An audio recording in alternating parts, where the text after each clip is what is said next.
Eu sou campeão, uma nova criação, andando na unção, salvando esta geração. A Bíblia é meu pão, é minha comida, é minha água viva. Esse meu irmão, ele me amou primeiro, ele me achou primeiro, ele é a razão. No Photoshop, no Photoshop. Mensagem, os segredos. 1. Oh yes, esta conversación está súper interesante. Welcome guys, thank you guys for tuning in to us every Wednesday on Abe Cruz presents Risque with Roqc and Rubi. Can you tell we're super interested in your story? Thank you. Oh my god. No, you know what's crazy is I've actually met, people that have gone to prison and they told me the same thing as you. It's been one of their most eye-opening experiences that has made them actually turn to compassion, become compassionate people. Because I think a lot of times, sometimes when you get locked up and you get put into these situations, you're in there because you've been so selfish about what you got to do for you to come up, and then you get in there and you meet people that may have life, that you start talking to them and you're like, dang, I only got 3.5 years with these.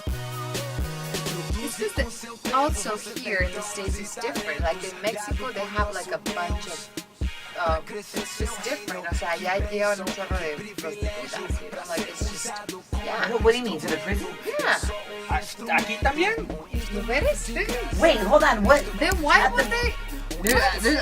At the male prisons, there's prostitutas. You can get anything you want when you got power and money. Yeah, that's what they do in Mexico. I didn't know they do it. Okay, that's not like in Mexico. That's just like so straight up, just here's the door, come right like in. Bullet, it's all good, todo está bien. You got 1 hour, you'll be all right. No, everything is strategically set up, right time when people are gone and this and that, and there's certain guards in charge. And so El Chapo is getting his prostitutas? Chapo, of course. Yeah, right? He did whatever he wanted, yeah. El Chapo, is he still in New York? Where is he at? Here. He's still here in the US. He's in New York, right? Yeah. Now, I don't... Like in Mexico, they get like their suite and like their horse every week. Yeah. Like so why even be locked up if you're gonna get everything? They get whatever they want. Like it's different. Like over there, like that's why I'm fascinated by the world here in prison, because over there, since I grew up there, I understand that like drug dealers and stuff, like they have their own ways and they have their power and they get whatever they want in prison. They're just locked up. Yeah. But here, it's just like it's different because I guess I thought that you couldn't get away with that. It's like I said, it's not so out there in your face and disrespectful to the law enforcement. Yeah. That right there, the power. Have you guys been watching Narcos? Yes. Yeah, exactly. I love Narcos. That's what it is. That's what it is. And that's the power of major dollars. Yeah. Major political influence and really pulling strings. You're talking about lower levels. You can pay someone off $500 here, $700 here, blah blah. Just little things like that.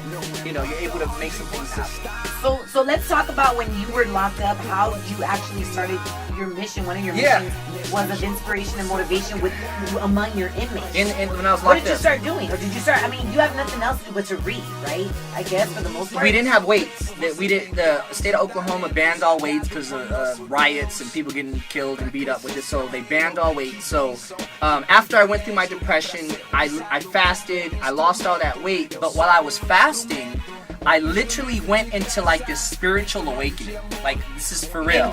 In prison. And as soon as I was done fasting and going, I literally, it's like I dreamt every day and stacked up visions in my mind every single day. And when I awoke from this fasting, I started writing everything down. And I started saying, all right, when I get out, I'm going to start a clothing line to inspire people. I'm going to become a fitness celebrity. I'm going to become an actor. I'm going to speak to the world on influence and overcoming obstacles. And I started to manifest what we're doing today. Wow. And so I wrote this all down, and I still have paperwork like this from prison. I still have it. Of everything that I wrote. Everything. What do you have access to when you're in prison? A lot of notebooks and pens, or? I was writing on commissary sheets and sheets where they send you to the doctor. I forgot what. nurse calls or whatever. You're lying. No, I did all that, and you get paper. I mean, I think I had some pads. You can get some papers. I wasn't allowed to have pens where I was at. We had to write in pencil. But people sneak in pens all the time because they do tattoos and all that stuff. So I didn't have access to anything. So does it surprise you that you've manifested a lot of what you've written? Or did you kind of know, like, this is the way it was going to be? You know, when I actually got out, and so remember, I had a whole stack of paperwork, okay? So when I got out, I had to get a job at a gym. And because I'm on the ankle monitor, right? 10 people told me no, they're not going to hire me. You're a convicted felon with the ankle monitor, so we're not hiring you. Finally, my probation officer says you have 48 hours to get a job or I'm sending you back to prison. So I obviously was in panic mode, but that next day I got on my hands and knees, I prayed, and I got 2 jobs in the next day. God sent me 2 jobs. 2 jobs. Would you say that's the key to everything, is getting on your knees? It worked for me. Yeah, sometimes you need to get on your knees. You need to humble yourself. Yeah. You know, and you pointed it out, but like, I look at the simplicities of life. Being able to eat food when you want, take a shower when you want, go piss when you want. If it's locked up, yeah, all of these things. In the privacy of a closed door. Because I don't think you have that in prison. No, it's open. You just got to do it there. There's no Febreze. Is there even toilet paper? No, there's toilet paper. Half of the time you're running out. Half of the time you're running out, and you gotta wait for the guard for when he decides he wants to give it to you. Well, that's the punishment in a way. Yeah. Like you lose all your freedom. Yeah. So when I went through all of this journey, I started seeing everything. I just decided, all right, let's get back in shape, because I stopped working out probably the first, maybe for about 2-3 months while I went through this fasting, because I was already weak. I lost all this weight, but as soon as I got back up, I started training. I took plunger sticks, where you plungers, yes, and broomsticks for sweeping, because that's what we had to clean the whole pot.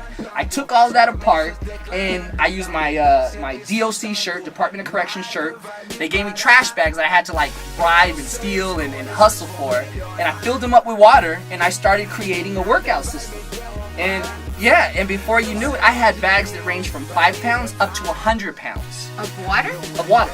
Yeah, and then I took the plunger sticks. I took the plunger sticks, put them as handles, and I was doing curls. I had a full gym assembled, and before you knew it, people started following. They was like, "Oh, I want to work out with you, Abe." So I was like, "Okay, cool." And before you knew it, it was like they had literally workout crews where they're like, "All right, Abe." It turned into a little business. Yes. Of course. Yeah, it turned into a business. So you can get your little fake Oreos. And more food. Yeah. Well, at that time it was like, okay, I need to eat right. So we had tuna packs. That was like the best thing you could have on the. It was probably the most expensive thing. Tuna packs. Tuna packs. The shit we take for granted. Yeah, exactly. So I started doing that. And before you knew it, it's like people wanted to work out in the group. Well, they had to pay. But then it formed like a brotherhood. Because after we trained, everybody. Did you miss it when you left? It's just a little bit. Heck no, of course not. He's like, give me some real weight. I mean, yeah. Well, see, I ended up, after I did 3 years there, I ended up going to a work center. And at the work center, that's where I finally got weights. And everything was totally different now. Like, I got a job at a hospital. I was working in the kitchen. I was cutting up meat and cutting up lettuce for the elderly.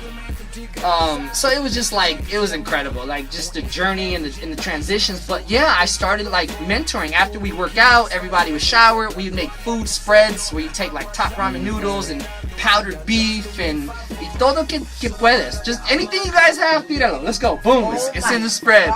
We take that in a trash bag, put hot water in it, and then just put our shirt around it and let it sit there. Everybody, huddle up for warmth, and we eat. And then after we eat, we read books, whether it's a fitness magazine, whether it was Jim Rohn, because I had a couple books sent to me. Yeah. Jim Rohn. I got into the Bible. I never, honestly, I never got into the Bible. I don't know if it's just too complex. Yeah, just maybe it's too much for me. But I get the message, and that's what I lived out. I got the message, I understood it. It's about helping people, becoming a better person, helping people become better people, and that was just the whole philosophy. So we did that, and that just kind of stuck with me. So literally, we had something to look forward to every single day. You know, the rest of the people were popping Thorazine pills and sleeping 20 hours a day and just like depressed. I think that's the way they just turn their mind off from thinking of the reality of like, I miss my children, I miss my wife. Hold on. I mean, because you Let me imagine. get into that now. So, as time moved on and I started writing things out, I started to develop my clothing company that I saw in my mind. See, there was a time where on TV we had one TV for 80 people, and we were watching I Want to Work for Diddy.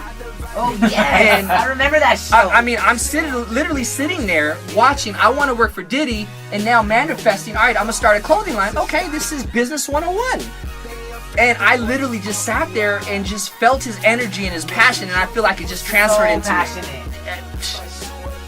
I'm gonna win. That's what he's saying. He told his guys on the show at that time, I need you to walk down the street 6-7 miles to go get me a piece of cheesecake. It wasn't about the cheesecake, it was about the mindset of what are you willing to do to show me that you're a winner. Yep. You know, so I just, when that happened, I started drawing out Forever Faith, the clothing line, the message.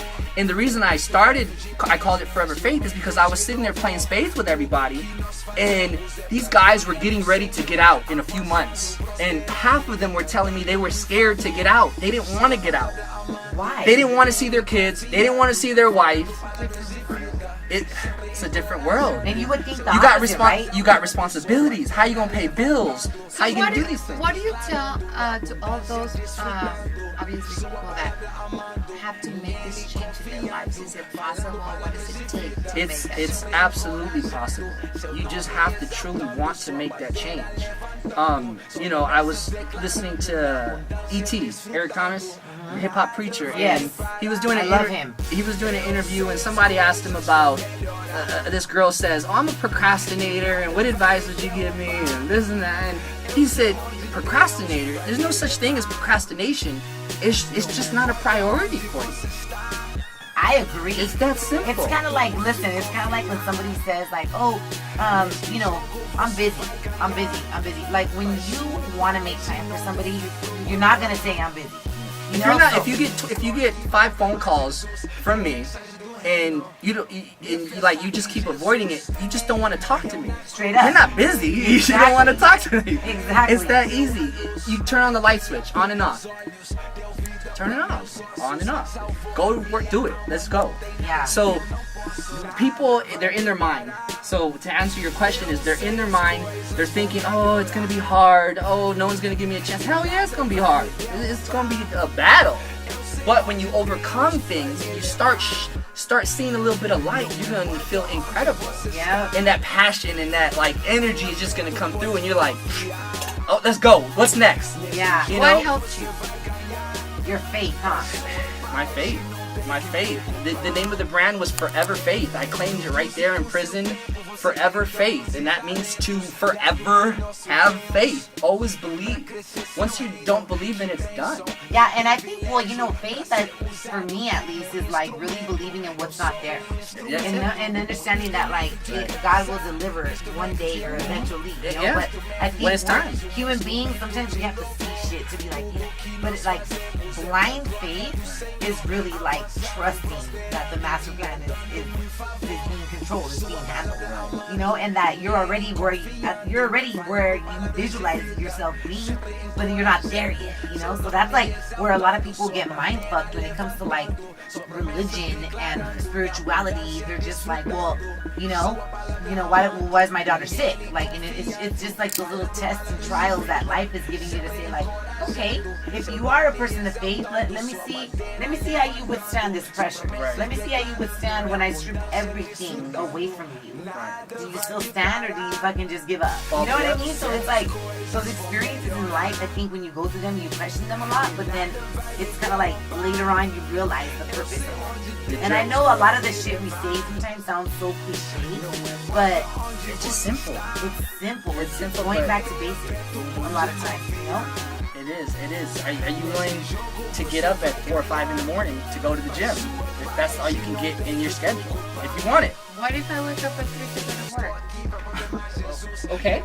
Well, so we want to talk about your schedule? I mean, there's some time. I mean, if you're hurt and you're injured, that's totally different, But then maybe you're the complete opposite. Maybe you're somebody who's going to do the workout at the end of the day. Yeah. And speaking of that, like since you are, like I would consider you a bodybuilder, right? In a way. Actually, no, I'm not, because Okay, I'm really. Fitness, I'm a fitness model, fitness personality. Call me a fitness personality. Okay, fitness personality. Why not a bodybuilder? Because technically, I'm not a bodybuilder. Yeah, a bodybuilder he's is like Yeah. 225, 230, Looks like more 250. He-Man, huh? Oh, yeah. I don't like bodybuilders. That's way on that I level. respect them. They're so cool. That's their life, and that's what they're focused on. Yeah. You know what I mean? So I can't knock them. Yeah. So is it good to work out at night? I mean, if that works out with your schedule, is that bad? That's fine. No, there's no right or wrong. I mean, they say statistically you're gonna wake up fresh in the morning, burn more calories, have more energy to do things at the beginning of the day. But everyone. What if it makes me sleepy What, Working out in the morning in the morning? makes you sleepy. Well, yeah.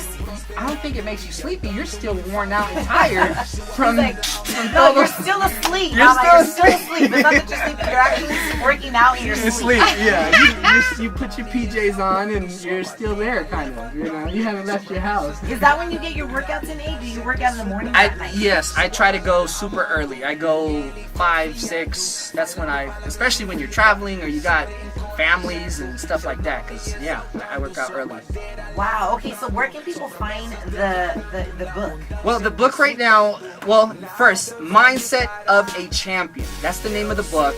Okay, Mindset of a Champion. And go to abecruz.com. Go to @TheReal Abe Cruz. As far as the book being released, we're not rushing it. There's been some other exciting meetings that we've had already. Like what? Just discussion. I call it development space is what we'll call it, right? But What's your Instagram? The Real Abe Cruz. The Real Abe Cruz. But there's some discussion about whether it's a film or a series. And this is all stuff like I've done acting. I've done some stuff in the past. Little stuff, nothing that makes me a major actor, but it was all part of the journey and the plan. And Do you enjoy it? I love it. You love acting? I love turning into someone else. It's like action. Let's go. Whatever it is, Yeah. So you need that, So I'm crazy, I guess. Yeah. Why did you? I mean, when I met you here in LA, you were living in LA. Why did you go back to Oklahoma? Why would you do that? What the hell is in Oklahoma besides the prison that you were on? So I don't know. Like when we met up, you came over to my office. I was at that facility. I think I was in my 750 Li. I think I was in. You had a nice ass Mercedes. I was like, no, I was. No, you ain't. Was I in a Mercedes or a BMW? I don't know what you were in, but it was nice. I had both actually at one point. So. Just everything started to kind of crumble down, honestly. I mean, just things were not at its high point. I mean, I was up at a high point and things slowly started to create problems. I had people trying to steal my brand. There's a lot of good. I had people that offered me money for the brand. So, there was a lot of good from it, but we didn't want to sell it. We didn't want to partner with some specific people. Some people created some major problems, and I got into some legal So you're like, I'm out. I'm going to Oklahoma. Yeah, after a while, we just kind of one thing after another started happening, and and I said, I pretty much said I've developed a good contact list that I don't even need to be here. I'm paying so much rent from the office to my personal expenses. Oh yeah. No, but I'm sure the cost of living in Oklahoma is way cheaper. I mean, a house that costs you, $5 million here, $6 million, in a decent area, because even in Pasadena you can get a piece of crap for $2 million. But decent property for a few $100,000. I mean, talking $200-300. Less than that, you can get 2,600 square feet, 3,000, just 3-bedroom, 2-story, just everything, gorgeous. Because I talk in my book, my father left me when I was 3-4 years old. So if you Have look, you ever seen him? no Do you think communication. that affected you? You say, of course. I say for the better. I mean, like, you know, it made me strong. One of my chapters in my book is called "Not Good Enough to Stay." I mean, from the guy that was before prison to in prison, and the transformation and the journey and the mindset and the getting on your hands and knees and really humbling yourself to getting out and just like being grateful to drive to have a job. I mean, I didn't have a job. I was taking a bus for 3 hours to work, you know, at one point. So you can't judge a book by its cover. Yeah. I mean, I was locked up. So another thing I did in prison, I actually wrote a comic book and did a movie script as well. Another Oh my movie. gosh. But there was a guy in there. The point is, I met a guy. He was good enough to draw for Marvel or Disney, like anybody. He could be working in Hollywood right now on some big time stuff. His artwork was incredible. He drew out the whole comic book. I told him what to draw. I gave him the vision. What was he in there for? Stealing diapers or something for his kid. Yeah, like he's just shoplifting. How long was he there? He was only there for like 9-10 months. Too bad Instagram didn't exist back then. Now No. artists nowadays could just do self-portraits, oil paintings, and make some money off of it. But man, Abe, I feel like we can talk to you forever. You have so much good content that comes out of your mouth. Appreciate it. And you have an amazing story, and I hope that you really continue to inspire our generation of, because you're Mexican and Cuban, you know, our generation of Latinos. Yeah. That you were born Está bien here. güerito. Bien güerito, no parece Latino para nada, but you have a great Pero energy. sí soy. Sí eres. Sí, my Spanish, Yes. not perfect. No, sí soy. You said it the right way. Oh, okay. Yeah. So, but where can people find you on Instagram? On Instagram at the real AJ Cruz. At the real. If you used to follow me on Mr. AJ Cruz, that got hacked. So go to the new one, the real Abe Cruz.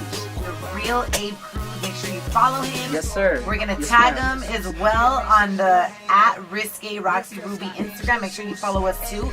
But it's been a pleasure having you. Thank you for sharing your story with us. Thank you, guys. Being so real, open, and honest. Like, Thank you. I'm sure a lot of people listening to this right now are just saying like, "There's hope for my son." Absolutely. I get you know messages every day from mothers and daughters and people saying, my uncle, my brother, they're locked up. You know, please help. Write to them. What can you tell me? You know. Yeah. So that's the point of the book. I'm not gonna lie, I've written to a couple of men in prison that I don't know how the hell they even find my email, but I'm not pen pal. They feel so good. You I don't- you help them. I'm not a pen pal, but I'll send them like my pictures that I sign when I do live appearances. And That's awesome. They're like, man, you like made my day. I'm like the coolest guy in my cell because I have like a picture of a hot girl, and I'm Right. like, I'll send you. It really makes their day. Oh, it does. And then I get prisoners that like will draw pictures of me, and I like those. I like. I saw it. Yeah, thank you for joining me. Bueno, pues ahorita regresamos. Amber Rose presents Risque with Roqc and Rubi. Abe, it was a pleasure having you, brother. Thank you, ladies. Thank you. You're And- both beautiful. Thank you. Thank you very much. It takes one to know one. More exclusives, go to cbsplay.it. Y andando en mi favor, sua palavra amando y ele confiando, falando palavras. Hope you guys liked it. Make sure you guys find that little face. That's mine. That's the subscribe button. Make sure you guys follow the channel. All right. Peace. Abe Cruz here.